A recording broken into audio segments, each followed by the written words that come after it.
lump. You'll find along the kidney, liver, spleen, kind of where you were going to is liver 5 here. Okay. So you can find knots, but sometimes you can find a lot of what I would call like stickiness, where the fascia is getting stuck to the bone. The kidney, liver, and spleen channel. I think part of the idea with Western culture is not, there's a lot more, foods that are tempting, like Wisconsin beer, meat, and cheese. Those can cause a lot of stagnation in the kidney, liver, and spleen, just based on the diet. I've had people change their diet to lose weight, whatever people I've worked with for a while, and then it's like, it actually clears up, on its own. So I do associate it with chi flow in this particular line. So you can find a lot of knotting. I would say in this particular line, and a lot of people, you'll find a lot of tension in liver, kidney, and spleen. So next we have spleen 9. So spleen 9, we'll go back and find spleen 8 based off spleen 9. That's what we did in class. Spleen 9 is the C point of the spleen channel, so it's going to help redirect chi flow in the proper direction for the spleen and work directly with the spleen. And we use this for pain and swelling in the knee, especially on the medial condyle of the knee. This is a really good point to use when people come in with knee pain in general. So the idea is this point is going to be right at the angle formed by the shaft of the tibia and the medial epicondyle of the tibia, which is here. If you can feel it, I'm just laying out how the bone goes. This finger is tracing the medial epicondyle of the tibia, and this finger here is the shaft of the tibia. So the point is at the juncture of those two. And when you work into this acupressure point, what you want to do is work just slightly behind. You need to get in between the muscle and the bone. So if you're just pushing right on the bone, you won't quite be on the point. You want to get a little bit behind. So this behind your bone? Or? Yep, behind the bone, in between the muscle and the bone. 9, right? Spleen 9, yes. Yep.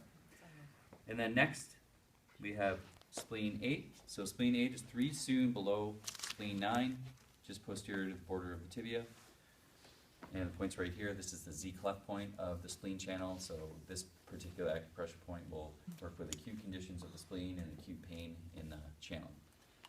So spleen 8, spleen 9, and then moving upward, we had spleen 15. So 15 is going to be 4 soon lateral from the umbilicus, in line with stomach 25. Stomach 25 was 2 soon lateral. Spleen 15 is 4 soon lateral. Similar indications, going to work with digestive issues, constipation, diarrhea, indigestion, etc., etc. And when you work this point, it's going to be right on the edge of rectus abdominis. That is the musculature that you'll be able to feel there.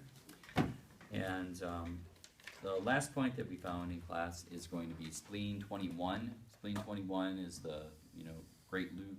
They call it the great loop connecting point. It connects the spleen, the large intestine, and the stomach together with this particular loop connecting point.